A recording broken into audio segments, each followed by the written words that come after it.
Subuh di kampung Sukamana selalu datang pelan-pelan, seperti seseorang yang mengetuk pintu lalu menunggu dipersilakan masuk. Di teras Masjid Al-Mutmainnah, lantai keramik masih lembab sisa pel, berbau karbol. Di sanalah Pak Salim biasa menyapu, menata sandal, dan menjemur sajadah yang basah karena hujan semalam. Rambutnya memutih, punggungnya agak bungkuk, tapi tangannya cekatan. Ia bukan pengurus resmi, bukan pula marbot. Hanya seorang bapak tua yang sudah lama hidup sendirian setelah istrinya wafat, menumpang tidur di serambi masjid karena kontrakan terakhirnya tak sanggup lagi ia bayar. Orang-orang mengenalnya sebagai sosok yang ramah. Anak-anak mengangguk ketika lewat, para ibu menitip salam, dan para bapak kadang memberinya sebungkus nasi uduk.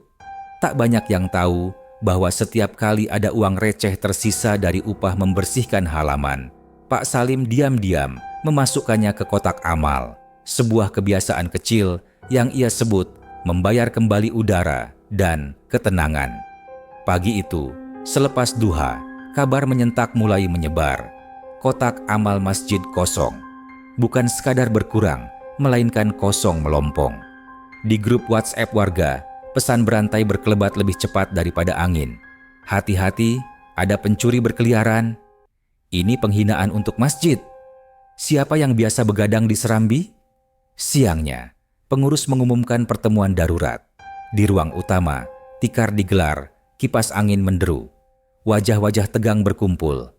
Pak RT, bendahara masjid Pak Hasan, beberapa tokoh masyarakat, dan tentu saja Ustaz Karim, penceramah yang suaranya tegas dan khutbahnya selalu penuh. Di samping pintu, beberapa pemuda berdiri bersedekap.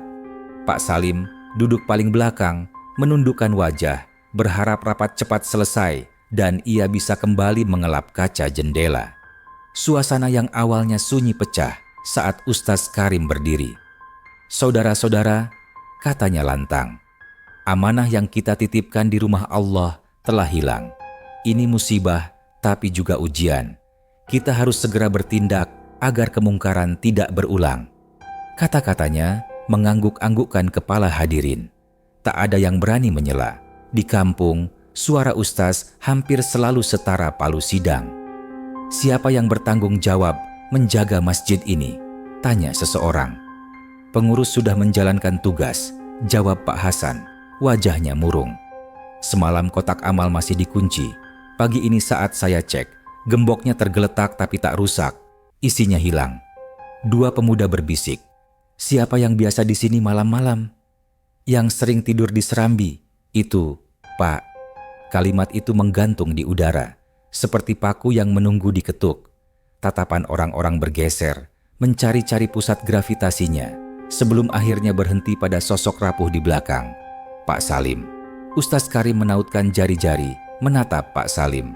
Pak, mari ke depan sebentar. Pak Salim bangkit pelan.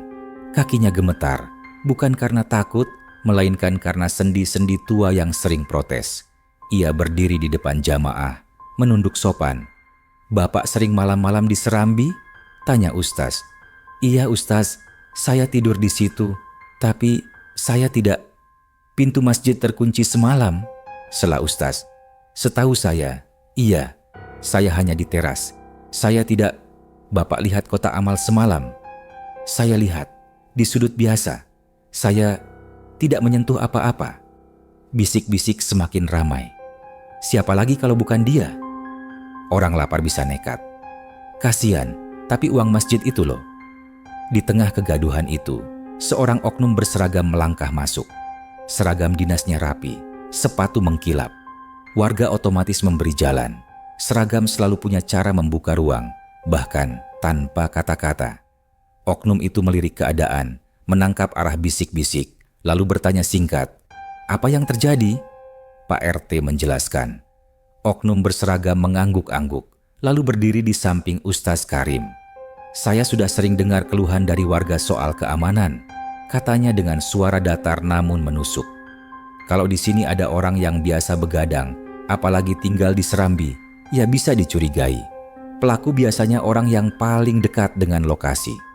Kalimat itu melemparkan bara ke tumpukan jerami. Beberapa orang spontan mendekat ke Pak Salim, seolah jarak yang lebih dekat bisa membuat bukti tiba-tiba terlihat. Pak Salim menatap lantai. "Saya tidak mencuri," ucapnya lirih. "Demi Allah." "Kalau begitu, buktikan," sahut oknum berseragam. "Bapak kemarin malam di mana sejak selepas Isya sampai subuh?" "Di Serambi, seperti biasa. Hujan turun sebentar, saya menyapu genangan, lalu tidur.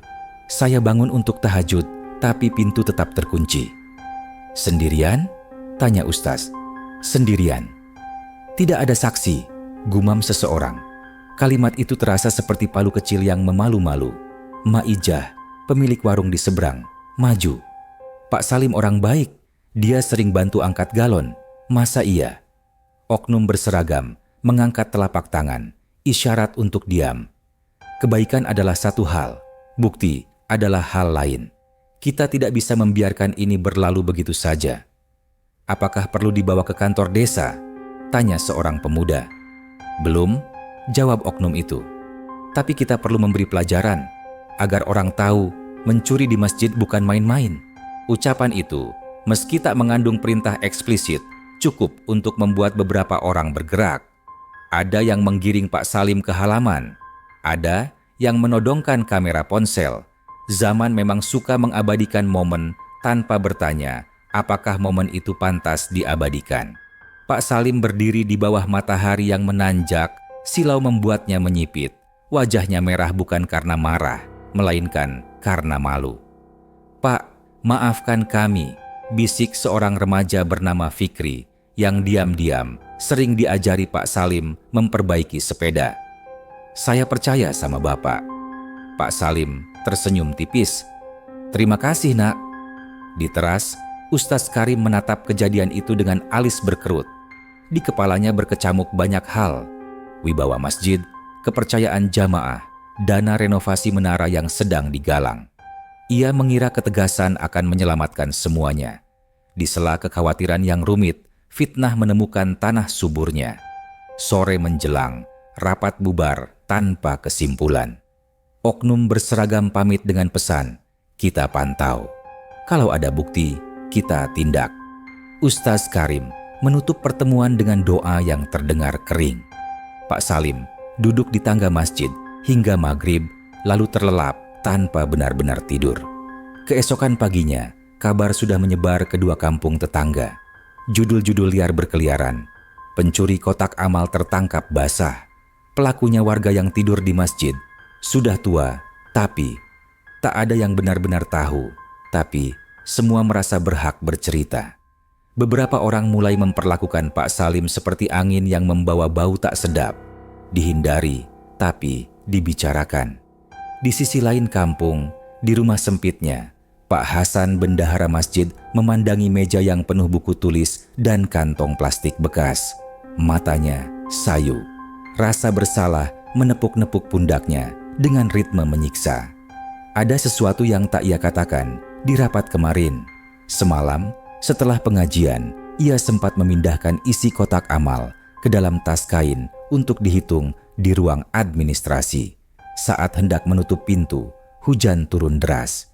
Ia buru-buru menyelamatkan karpet dari percikan, menaruh tas kain di atas tumpukan beras zakat di gudang, berniat kembali setelah reda. Namun lupa. Pagi-pagi, ketika ia mendapati gembok tergeletak, ia panik. Ia mencari di laci-laci ruang administrasi, tidak menemukan apa-apa. Lalu, ikut rapat dengan kepala penuh kabut. Ya Allah, desisnya sekarang memegangi pelipis. Jangan-jangan ia berlari kecil menuju masjid, melewati kios-kios yang baru buka. Gudang logistik berada di sisi belakang, pintunya berat dan catnya mengelupas. Pak Hasan mendorongnya, masuk dan menatap tumpukan karung beras yang di atasnya biasa diletakkan sumbangan sembako. Tangannya menyibak-nyibak, memeriksa celah di antara karung. Tak sampai 5 menit, ia menemukan tas kain hijau. Jantungnya melompat. Ia merogoh, menemukan bungkusan-bungkusan kecil uang yang terikat karet. Ia menghitung satu persatu dengan napas yang makin berat. Angkanya pas, bahkan lebih, karena ada sedekah yang baru ditambahkan dari kotak sebelah mihrab. Tangannya bergetar. Ya Rob, Kakinya lemas. Ia bersandar pada karung beras, menutup mata sejenak. Rasa lega dan ngeri bertabrakan di dadanya. Lega karena Dana tidak hilang. Ngeri karena fitnah sudah telanjur meluncur seperti anak panah yang sulit ditarik kembali. Pak Hasan membawa tas itu ke ruang utama. Masjid masih sepi. Ia menelepon Pak RT, memohon agar segera dikumpulkan pengurus. Tak lama, ponsel-ponsel berdering, pesan beruntun berdatangan. Darurat, datang ke masjid sekarang. Ketika orang-orang tiba, wajah Pak Hasan sudah pucat. Ia menaruh tas kain di tengah ruangan, membuka isinya. Uang-uang terlipat rapi, memantulkan sinar lampu. Ruangan seketika sunyi.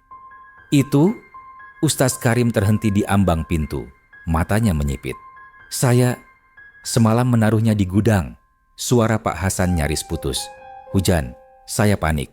Saya lupa. Pagi tadi saya cari di ruang administrasi, tidak ketemu. Jadi Ia tidak meneruskan. Semua sudah paham. Seseorang duduk lemas, yang lain menutup wajah.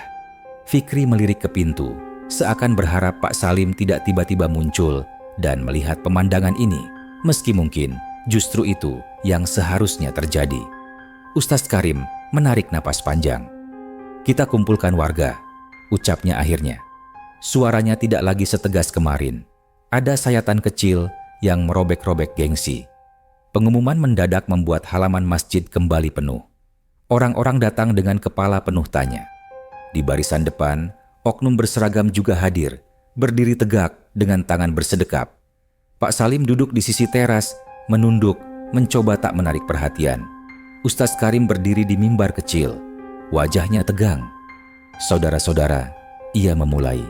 Ada hal penting yang harus saya sampaikan. Dana kotak amal ternyata tidak hilang. Tadi pagi, Pak Hasan menemukan kembali tas berisi uang di gudang logistik. Semalam, beliau memindahkan sementara saat hujan, lalu lupa. Suara gumam menyapu halaman seperti angin. Beberapa orang saling pandang dengan mata membesar. Ada yang spontan menoleh ke arah Pak Salim, lalu menunduk malu. Ustaz Karim melanjutkan, artinya tidak ada pencurian, tidak ada pelaku. Yang ada hanyalah kelalaian kita sendiri dan tergesa-gesa menuduh. Ia menelan ludah, menatap Pak Salim. Terutama saya. Kemarin saya ikut menyeret opini, menyudutkan orang yang tidak bersalah. Saya meminta maaf di hadapan Allah dan di hadapan Bapak. Ia turun dari mimbar, melangkah menuju Pak Salim, lalu menunduk dalam-dalam. Maafkan saya. Halaman masjid hening. Hanya suara burung gereja yang ribut di atap seng. Pak Salim berdiri pelan. Saya orang kecil, Ustaz, ucapnya lembut. Tidak ada yang perlu dimaafkan kalau Ustaz sudah minta maaf. Saya juga minta maaf kalau selama ini merepotkan.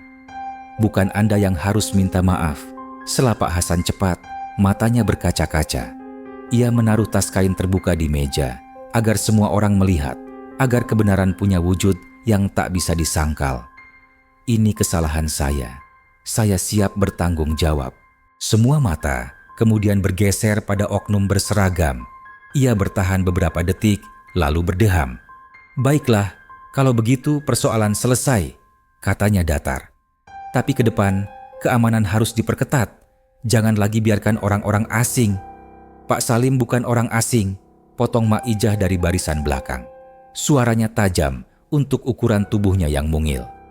Dia bagian dari kita, dari dulu. Betul, sambung Pak RT. Kita semua yang salah karena tergesa-gesa. Fikri mengangkat tangan. Kemarin Bapak ini, ia menunjuk Pak Salim, justru yang paling sering mengingatkan saya untuk mengunci pagar. Kalau bukan karena beliau, motor saya mungkin sudah hilang minggu lalu. Oknum berseragam menggeleng kecil, seolah tak ingin terlibat perdebatan moral. Saya hanya menjalankan tugas, katanya. Kalau salah, ya mohon dimaklumi. Menjalankan tugas bukan berarti mendorong orang-orang menghakimi tanpa bukti, ujar seorang bapak parubaya yang jarang bicara. Seragam itu amanah, Pak. Kalimat itu menggantung, berat, tetapi adil. Oknum berseragam tidak menjawab. Ia memperbaiki letak topinya, lalu melangkah mundur. Ustaz Karim kembali menatap jamaah. Saudara-saudara, izinkan saya bicara jujur. Saya takut kehilangan kepercayaan kalian pada program masjid. Ketakutan itu membuat saya keras, dan dalam kekerasan itu, saya menutup mata. Saya salah. Ia menghela napas, seolah melepaskan beban yang lama dikencangkan. Sebagai bentuk tanggung jawab, selama beberapa waktu ke depan, saya akan mengundurkan diri dari tugas khutbah di sini, hingga kalian menilai saya layak kembali. Saya juga akan menemani Pak Hasan meminta maaf dari rumah ke rumah, terutama kepada orang yang kita sakiti. Hari-hari setelah kejadian itu, hidup Ustaz Karim berubah. Ia berusaha menebus kesalahan, mendatangi rumah-rumah warga untuk meminta maaf. Namun dalam diam, banyak yang masih berbisik, itu Ustaz yang memfitnah Pak Salim. Senyum dan hormat yang dulu selalu ia terima, kini berganti tatapan ragu dan dingin. Malam-malamnya tak pernah tenang. Ia sering bermimpi berada di halaman masjid, melihat Pak Salim diikat, sementara dirinya berdiri di mimbar, menunjuk dengan suara lantang. Dalam mimpi itu, suara Pak Salim terus berulang, "Demi Allah, saya tidak mencuri." Suara itu menghantui, membuatnya terbangun dengan keringat dingin. Suatu siang, saat perjalanan pulang dari pasar, setelah membeli perlengkapan rumah, hujan deras turun, jalan licin, angin kencang. Di tikungan dekat sungai kecil, sepeda motor yang dikendarainya tergelincir. Ia terjatuh keras, tubuhnya terhempas ke aspal, kepala terbentur batu di pinggir jalan. Warga segera menolong, membawanya ke rumah sakit terdekat. Namun, takdir berkata lain. Luka di kepalanya parah. Menjelang sore, kabar mengejutkan menyebar ke seluruh kampung. Ustaz Karim meninggal dunia. Berita itu membuat kampung Sukamanah kembali geger. Banyak yang terdiam lama, menatap tanah dengan hati campur aduk. Ada yang menangis, ada yang mengucap istighfar berkali-kali. Namun, sebagian lain berbisik lirih. Mungkin inilah balasan atas fitnahnya kepada orang tua yang tak bersalah. Jenazahnya disalatkan di Masjid Al-Mutmainnah. Syaf tetap ramai, tapi suasananya bukan lagi penuh wibawa, melainkan berat oleh rasa takut. Warga menyadari betapa cepatnya Allah bisa mengambil siapa saja, apalagi mereka yang menyakiti hati orang lemah. Pak Salim hadir di syaf depan. Ia menunduk khusyuk, bibirnya terus bergetar membaca doa. Selesai sholat, ia berbisik lirih di hadapan jenazah. "Saya sudah maafkan Ustaz, semoga Allah juga memaafkan." Sejak hari itu, nama Ustaz Karim sering disebut bukan lagi sebagai contoh ketegasan, melainkan sebagai peringatan. Orang-orang berkata kepada anak-anak muda, jangan pernah tergesa menuduh. Jangan merendahkan orang miskin. Ingatlah Ustaz Karim, ilmunya tinggi, tapi lidahnya menjatuhkannya. Masjid semakin ramai bukan karena rasa takut, tetapi karena orang ingin lebih hati-hati dalam menjaga amanah. Kotak amal kini selalu dijaga bersama-sama, bukan diserahkan pada satu orang saja. Pak Salim tetap setia di Serambi, menyapu setiap fajar. Namun kini, orang-orang datang padanya dengan hormat, menyapanya dengan senyum tulus. Di hati warga, ia menjadi simbol kesabaran yang menang melawan fitnah. Kisah itu menjadi buah bibir selama bertahun-tahun. Warga percaya, musibah yang menimpa Ustaz Karim adalah peringatan dari langit, bahwa siapapun yang berani menzalimi orang lemah dengan fitnah, cepat atau lambat akan menerima balasannya. Pak Salim sendiri selalu menolak disebut pemenang. "Bukan saya yang menang," katanya pada Fikri suatu pagi.